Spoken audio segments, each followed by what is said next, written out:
En 1977 fue cuando tomé clases en la escuela de cine y fue entonces cuando llegué a las clases.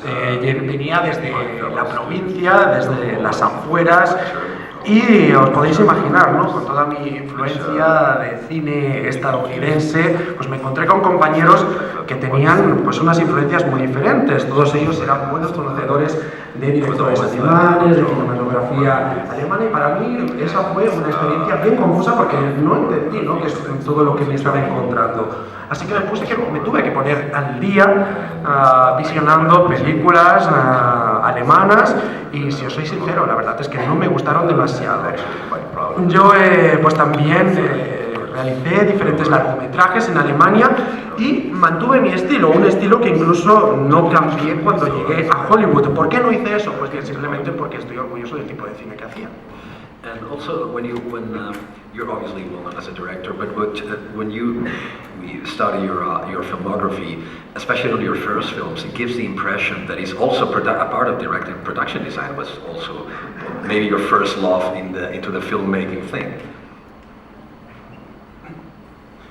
Cuando echamos un vistazo a toda su filmografía, pues incluso sus primeras películas, ¿no?, me di cuenta que el diseño de producción es algo también muy importante y muy presente en sus producciones, aparte de la dirección que usted también llevaba, ¿es así?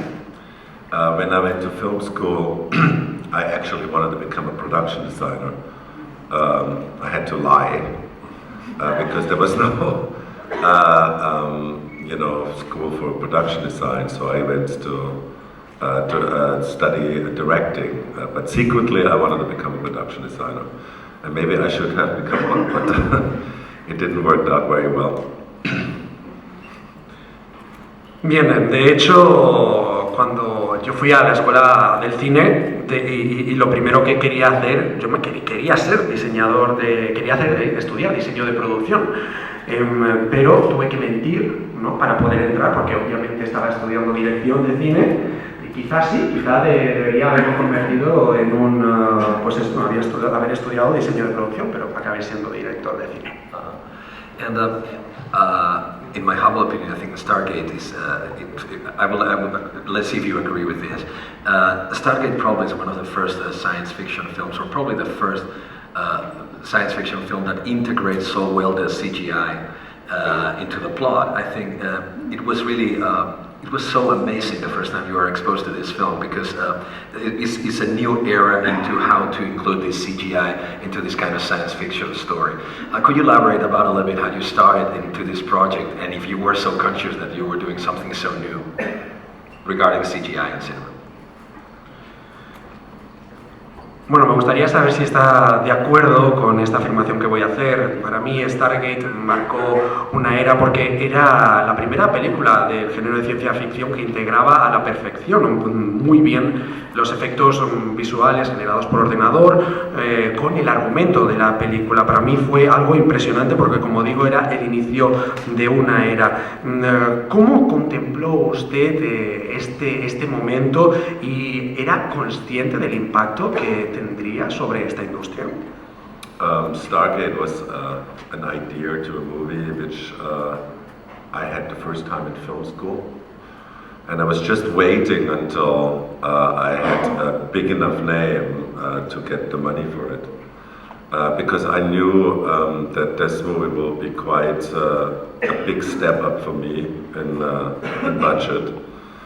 Because I envisioned, these new visual effects. I envisioned, these morphing masks, which were a big part of the story. And I only could do it after I had done my first American film called Universal Soldier. So there was a big step for me. And at that time, in Hollywood, everybody said you cannot do science fiction films because only Star Trek or Star Wars works. And I said, why? Everybody kind of at that time believed that if you do a science fiction film, it has to be either Star Wars or Star Trek. and we did it anyway. ¿Qué es lo siguiente que tiene en mente destruir? No, lo siguiente que tiene en mente destruir. Destruir. Destruir.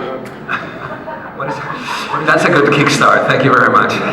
What is the next thing that you're planning on destroying? I'm in all likelihood I will do the sequel to Independence Day. Oh, really? Yeah. Pues seguramente haré la secuela de... But I only believe it when I stay standing on the set. Pero no me lo voy a creer hasta que esté en el set ya rodando.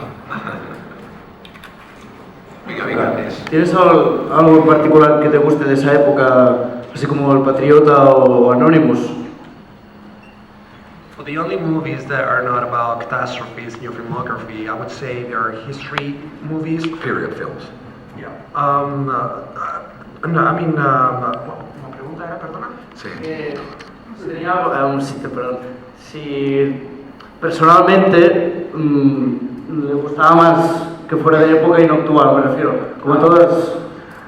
With movies like The Patriot or Anonymous, was there anything special that you liked about these movies that wanted to be set back in history and not in the current times?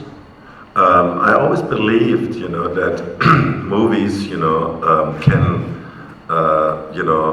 recreate, worlds, and history is recreation of a world. Lesser so in The Patriot than in Anonymous, where we recreated Elizabethan England.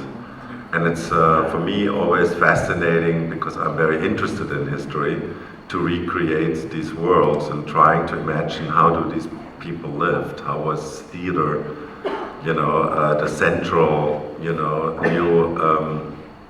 thing in that world. And it was, for me, just interesting. He came into our set, which was like a recreation of Elizabethan theater. He said, "This is amazing." He always was dreaming, about to play in one of these houses. And I would like to ask you whether you were conscious about the impact that this movie was going to have on not only on this industry, but also on TV shows, on the fans. It's pretty much like the impact that Star Wars had back in the day as well. Well, I, over the years, realized what kind of impact it has, and I strongly, suggested to MGM, who has the rights to Stargate, to make a new movie, because originally Dean Devlin and I, we wanted to do actually 3 movies, but because, the movie was like sold separately to video and theatrical, it was never possible. But now, because video or DVD is not as important anymore, it's possible. And we actually made a deal now with MGM and Warner Brothers to redo the first one as a reboot and start a new franchise. Because all I thought, when I see what Marvel does with all these, their superheroes, I think Stargate is a equally big kind of world, and a world worth exploring. ¿Cuáles han sido los motivos que te han llevado a rechazar esos proyectos de peso que te han podido ofrecer? Well, I would say that pretty much everyone here knows your filmography, and we know that some of the productions are huge.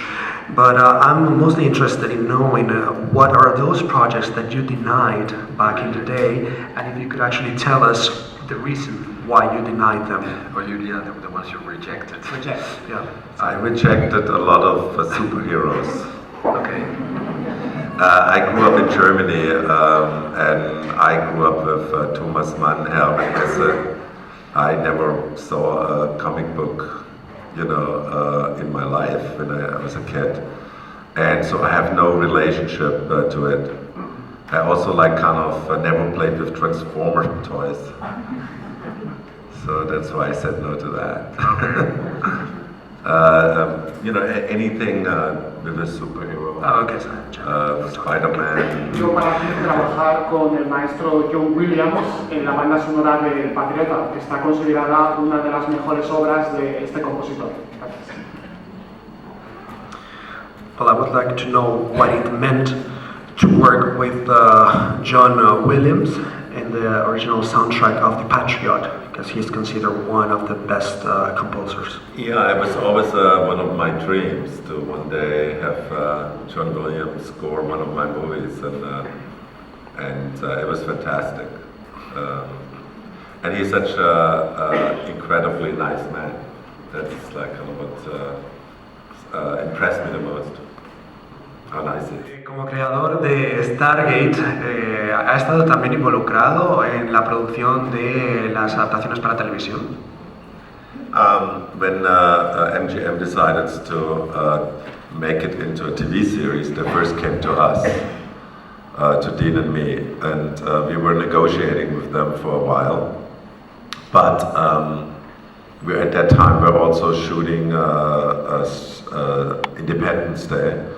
So we didn't have too much time, and they wanted to go right away. And we also had a little bit a different idea about of the budget of the series, because they wanted to do it for, I think, 800,000, 900,000 piece, and we said we were like kind of not sure if this would be the quality we saw it, and we saw more like kind of something like X-Files, which had like 1.4 million or something. So somebody else did it. I always like kind of have the feeling that when you go through an accident or something traumatic in your life, on one hand it's a deeply influential thing in your life, but it also releases a lot of, or you overcome a lot of fears because it happened to you once. And I have the feeling that like kind of these disaster films have a little bit the same effect, People goes in 2.5 hours through a certain event, and it's a catharsis, it's like a overcoming of fears. So on the one hand, it's my attraction to this kind of experience, which drives me. And I also always say in disaster films it's very regular, normal people. It's not a superhero. It's people like you and me, and you can see how certain people with certain decisions, make when they make the right decision, they survive. When they make the wrong decision, they die. Which is a very, educational thing for an audience. For instance, Mel Gibson in Patriot, did he mainly create his character, or were you the one who gave a lot of directions? And do you have any time preparing before the film actually starts shooting? You seem like a tough director, so. Yeah, sorry. Hola, soy actriz y de hecho mi pregunta va en relación con mi trabajo, ¿no? Me gustaría saber cuál es el tipo de implicación que usted toma como director en la creación de los personajes, de los actores con los que trabaja. Por ejemplo, en el caso de Mel Gibson en The Patriot, en El Patriota, me gustaría saber si el personaje principal estuvo más bien desarrollado por el mismo actor, o usted tuvo una gran influencia en el desarrollo del personaje, y también el tiempo que usted dedica a trabajar los personajes con los actores. It's in every film with every character different. In Mel Gibson's case, we talked a lot about the film and his character, but he himself pretty much created the character. I see my function as a director most of the time being, having the bigger picture, looking at the bigger picture, and the actor is like responsible for his character. So it's and what's really important as a director is that the actors trust you. So when you come up to them, and say something, they really take it serious. And that's most of the time creating a certain, fun atmosphere on the set. So, because to make a movie, it's very long hours, so it can very well become, quite the work can be quite hard. So the more fun you make a set, the better, your actors will perform. ¿Cómo la literatura clásica de H.G. Wells, Julio Verne, Richard Matheson, o literatura distópica como Ballard o otros autores como desde Borges, Sabio y Casares, cómo ha influenciado esta literatura en el cine del señor Emmerich? Esto sería una primera pregunta, y una segunda un poco más personal o de curiosidad. Me gustaría saber cuáles son las películas de ciencia ficción favoritas del señor Emmerich. Gracias. I have to say that gentleman wrote a book about you, so I guess. Yes. Después un comentario. Well, I mean, we all know literature came before cinema, and I would like to know how much of an influence had pieces, classical sci-fi pieces like the Wells novels, the Verne novels, or even historical literature like the Ballard books, how much of an impact they had on your movies. And also, I would like to know, what's your favorite sci-fi movie? I was always, as a kid and young man, reading everything. I mean, I was a bookworm. My mom always said, go out and play in the fresh air, don't constantly read books. So I think a lot of classic literature went into my films. Even my films are very, populistic. But it's just sometimes, when you're like, whatever you do as a filmmaker, you always bring in all the stuff that you read and experienced into your films. That's just a natural thing. And what was the other part? Your favorite sci-fi movie? Oh, my favorite sci-fi movie is probably Close Encounters of the Third Kind. That no one makes a bad movie on purpose. I would like to know whether you have one of those in your filmography, and if so, why? What happened? I never made a bad movie. Yo nunca he hecho una película mala. It's a little bit like when you make movies, it's like with children. You work, you work so hard on films and you fight so much for them that it's sometimes hard, to stand back and be critical about them. Certain elements, sometimes don't work. And sometimes you have the feeling while you're shooting a movie, you think that element doesn't work, but I have to still do it. And yeah, there's like better movies and not so good movies. But at the end, I have the feeling it's like children. You love them all. You know what I mean? And I always have I always like say something what like Kurt Russell said to me when we did Stargate. He said to me, Roland, we can never enjoy our films because we did them.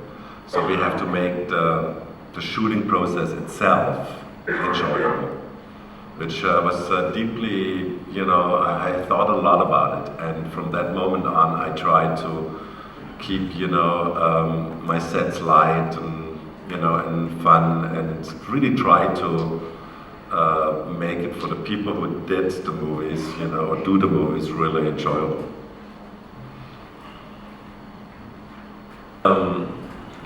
Given a script called The Patriot, so the story was already there, but I worked with the writer a lot, to make it better. And at the center was something which I always, when you look at all my movies, you know, it's very, it's like a theme which goes through all my films. It's like father-son relationship. And at the center of this film was actually probably the deepest felt father-son relationship in any of my movies. And that was the main reason I did it. It was not so much the historical background. That was interesting too, but it was this father-son relationship which I was most interested in. I'd like to know how did you feel when you learned that there was another movie on the making at the same time Olympus Has Fallen? And if it affected to the project itself? It sucked. Fue una mierda. I always was making fun of other people when they made 2 volcano movies or 2 asteroid movies, and all of a sudden there were 2 White House movies. It was just unfortunate, and I was so deep already in the film that I didn't have any chance to stop. We had already cast the 2 lead actors, you know, we were like, and the other movie actually had no director for the longest time, and so I didn't took it quite that serious, but then they, you know, found a director and they had already built their sets, so they had, you know, they came out first, and I think for me, you know, the whole shooting of White House Down was super enjoyable. I loved Channing Tatum, I loved Jamie Foxx. They were like kind of 2 great actors to work with. I have a last question because I'm sure almost nobody here knows that you're actually a foodie, something that I discovered yesterday. Yeah. That's really important. Would you like to elaborate about that? Because I was so curious about this, actually. Ayer descubrí una cosa que me pareció muy curiosa y creo que es algo que no todo el mundo sabe, y es que eres un gran aficionado del buen comer. Así que me gustaría que me comentaras un poquito sobre esta afición tuya. Yes. You know, because I'm not like busy enough, I started a restaurant in Los Angeles. And actually bought it mainly because I liked the decor so much. It's a Moroccan restaurant. It looks like when you go in there, you think you're American. Doncs si visiteu Los Angeles, aneu al restaurant de Roland Emmerich, estaria molt bé. Doncs moltíssimes gràcies, està molt ocupat, ha de marxar ja, se'n va de fet aquí unes hores cap a Los Angeles. Ha sigut fantàstic tenir-vos a tots aquí.